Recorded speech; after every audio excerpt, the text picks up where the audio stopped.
Chapter 7. So the king and Haman came to banquet with Esther the queen. And the king said again unto Esther on the second day at the banquet of wine, What is thy petition, Queen Esther? And it shall be granted thee. And what is thy request? And it shall be performed even to the half of the kingdom.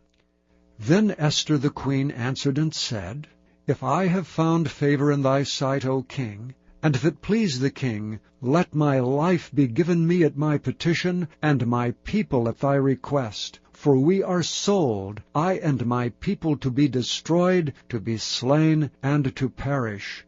But if we had been sold for bondmen and bondwomen, I had held my tongue, although the enemy could not countervail the king's damage.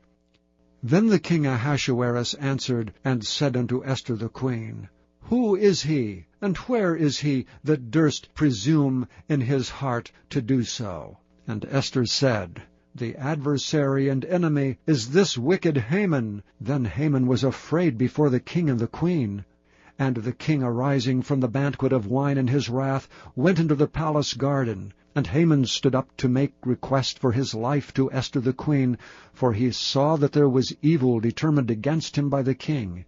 Then the king returned out of the palace garden into the place of the banquet of wine, and Haman was fallen upon the bed whereon Esther was.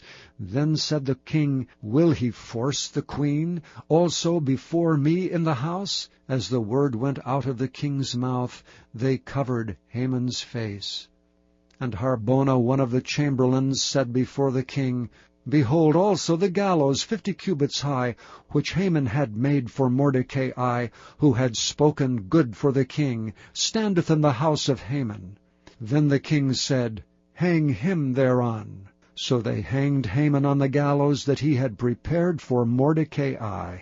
Then was the king's wrath pacified.